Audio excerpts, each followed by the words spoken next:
Okay, question next model చూడు. Next model 8 అనుకుందాం. ఇది equations reducible to quadratic equation. ఓకేనా, దీంట్లో కూడా మనకి ఎలా ఇస్తారంటే పవర్ ఆఫ్ ఎక్స్లో ఇస్తారు, పవర్ ఆఫ్ ఎక్స్లో ఇస్తారు. ఓకేనా, ఇంతకుముందు రూట్స్లో ఇచ్చాడు కదా, ఇంతకుముందు రూట్స్లో ఇచ్చాడు, ఇప్పుడు ఇది పవర్ ఆఫ్ ఎక్స్లో ఇస్తారు. ఒక క్వశ్చన్ చూద్దాం. ఇది solve 7 power 1 plus x plus 7 power 1 minus x is equal to 50. ఇదేనా? Solve 7 power 1 plus x plus 7 power 1 minus x is equal to 50 మనం సాల్వ్ చేయాలి. మరి ఇది క్వాడ్రాటిక్ ఈక్వేషన్. క్వాడ్రాటిక్ ఈక్వేషన్ అంటే మనకి ఎలా ఉండాలి? x square ax square plus bx plus c ఉండాలి కదా. ax square plus bx plus c ఉండాలి. ఇజ్ ఈక్వల్ 0 ఉంటే దాన్ని క్వాడ్రాటిక్ ఈక్వేషన్ అంటారు. అంటే మనం ఏం చేద్దాం, ఇది ఈ ఈక్వేషన్ని రెడ్యూసిబుల్ టు క్వాడ్రాటిక్ ఈక్వేషన్లో మార్చుకున్నాం అనమాట. ఒకటి పవర్ ఆఫ్ ఎక్స్లో ఉన్నదాన్ని కూడా మనం క్వాడ్రాటిక్ ఈక్వేషన్లో మార్చుకోవచ్చు. నిన్న root of X by 1 minus X plus 1 minus X by X అన్న రూట్ 13/6 అనే క్వశ్చన్ కూడా మనం రూట్లో ఉన్న క్వశ్చన్ కూడా మనం ఏం చేసాం, మనం దాన్ని రెడ్యూసిబుల్లో మార్చుకున్నాం లేదా, క్వాడ్రాటిక్ ఈక్వేషన్లో మార్చుకున్నాం. అదేవిధంగా ఇక్కడ పవర్ ఆఫ్ ఎక్స్లో ఉన్న క్వశ్చన్ కూడా మనం క్వాడ్రాటిక్ ఈక్వేషన్లో మార్చుకుందాం. ఓకేనా, solution given equation is 7 power 1 plus x plus 7 power 1 minus x is equal to 50. Okay na, 7 power 1 plus x plus 7 power 1 minus x. ఇది ఫార్ములా ఎలా ఉంది? ఇది formula a power m plus n is equal to a power m into a power n formula. ఓకేనా, next ఏ formula ఎలా ఉంది? a power m minus n is equal to a power m by a power n. దీనికి formula. ఓకేనా, ఆ based formula రాస్తే ఎలా ఉంటుంది చూడండి. a power 7 power 1 into 7 power x plus 7 power 1 by 7 power x is equal to 50. ఈ 7 power 1 into 7 power x plus 7 power 1 by 7 power x. అంతేనా? a power m minus n అంటే a power m by a power n is equal to 50. a power m minus n is a power m by a power n అనమాట. ఈ formula ప్రకారం రాస్తే ఇలా వస్తుంది, ఈ formula ప్రకారం రాస్తే ఇది ఇలా వస్తుంది అనమాట. ఓకేనా, ఇక్కడ చూడు, దీంట్లో కామన్ ఉంది ఏంటది? 7 కామన్ ఉంది, కానీ పవర్లో చూసుకోవాలి, ఎక్స్లో చూసుకోవాలి. ఎంత ఇది? 7 power x కామన్ ఉంది కదా. సో దేర్ లెట్ ఏమనుకుందాం, సబ్స్టిట్యూటింగ్ మెథడ్ ద్వారాగా let 7 power x is equal to t అనుకుందాం. 7 power x is equal to t అనుకుందాం. ఓకేనా, సబ్స్టిట్యూట్ చేయి. ఈక్వేషన్ 2 అనుకుందాం, ఇది 1 అనుకుందాం. ఫ్రమ్ 2 నుంచి 7 into 7 power x ఎంత? t అనుకున్నాం కదా. t plus 7 by 7 power x ఎంత?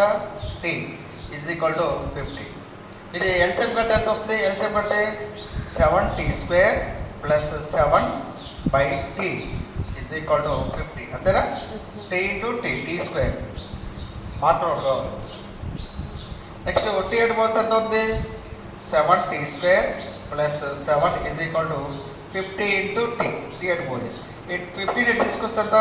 7t square minus 50t plus 7 is equal to 0. Okay, ఇది ఇప్పుడు క్వాడ్రాటిక్ ఈక్వేషన్ అలా. సో పవర్ ఆఫ్ ఎక్స్లో ఉన్నటువంటి ఈక్వేషన్ మనం క్వాడ్రాటిక్ ఈక్వేషన్లో మార్చుకోండి. ఓకేనా, టీ స్క్వేర్లో క్వాడ్రాటిక్ ఈక్వేషన్. ఓకేనా, 7t square minus 50t plus 7 is equal to 0. It is a quadratic equation. మరి ఈ క్వాడ్రాటిక్ ఈక్వేషన్ సాల్వ్ చేయడానికి మనకి ఎన్ని మెథడ్స్ ఉన్నాయి? ఎన్ని మెథడ్స్ ఉన్నాయి? ఒకటి ఏంటంటే ఫ్యాక్టరైజేషన్ మెథడ్ ఒకటి ఉంది, ఫ్యాక్టరైజేషన్ మెథడ్. ఇంకోటి ఏముందమ్మా? Completing the square method. Completing the square method. Next ఇంకోటి ఏంటి? ఫార్ములా, రూట్ ఫార్ములా రూట్ ఎంతది? Minus b plus or minus b square minus 4ac అంట రూట్ బై 2a. ఈ మూడింటి దేని ద్వారానే కనుక్కోవచ్చు. ఓకేనా, ఇది క్వాడ్రాటిక్ ఈక్వేషన్. మనం ఫ్యాక్టరైజేషన్ మెథడ్ ద్వారా కనుక్కుందాం. ఫ్యాక్టరైజేషన్ మెథడ్ ద్వారా కనుక్కోవాలంటే ఇక్కడ 7 ఇక్కడ 7t square minus 50t plus 7 is equal to 0. ఇక్కడ 7 ఇంటూ ఇక్కడ కాన్స్టెంట్ ఎంత 7 49. 49 50 వచ్చి ఎలా రాస్తారు? 49 1 అంతేనా? 49 ఇంటూ 1 ఎంత మైనస్ పెడితే 50 అవుతుంది లేదా?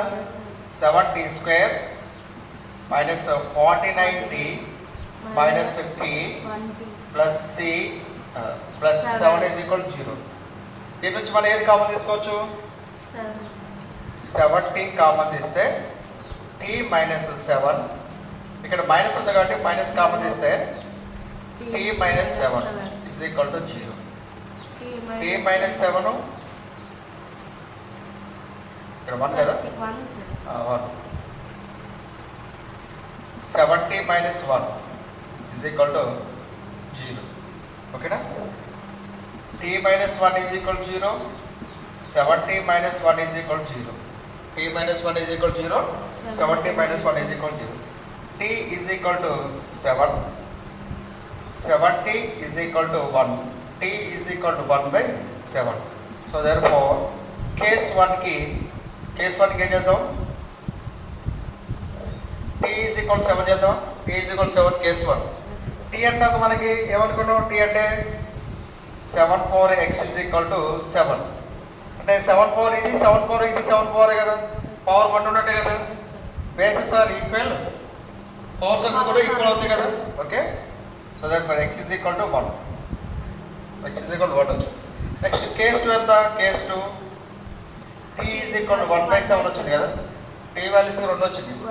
t క్వాడ్రాటిక్ ఈక్వేషన్ కాబట్టి 2 వాల్యూస్ వచ్చింది. t ఈజ్ ఈక్వల్ 7 వచ్చింది, 7 ప్రకారంగా మనకి 1 వచ్చింది. సో t ఈజ్ ఈక్వల్ 1/7 వచ్చింది. t is equal t value ఎంత? 7 power x. ఇక్కడ 1/7, 7 power x is equal to 7. 1/7 అనేది న్యూమరేటర్కి వెళ్ళిపోతే ఎంత అవుతుంది? 7 ఎన్వర్స్ అవుతుంది కదా. పైకి వెళ్తే ఎంత అవుతుంది? 7 ఎన్వర్స్ అవుతుంది కదా. సో దేర్ఫోర్ భూములు సమానం అంటే బేసిస్ ఈక్వల్ కాబట్టి పవర్స్ ఆటోమేటిక్గా ఈక్వల్ అవుతుంది. సో దేర్ఫోర్ టోటల్గా ఎక్స్ వాల్యూస్ చెప్పు, ఎక్స్ వాల్యూస్ మనం కనుక్కోవాల్సింది సాల్వ్ ఎక్స్ వాల్యూసే కదా. ఎంత? 1 మైనస్ 1, 1 మైనస్ 1. ఓకే, ఇట్లా పవర్స్ ఉన్నా కానీ మనకి సొల్యూషన్ కనుక్కోవచ్చు అనమాట. ఇక్కడ solve the 7 power 1 plus x plus 7 power 1 minus x is equal to 0 అంటే సాల్వ్ అంటే ఏంటి? ఇక్కడ ఎక్స్ వాల్యూ కనుక్కోవాలని అర్థం. మనకి ఎక్స్ వాల్యూ కనుక్కున్నాం కదా. Okay, right.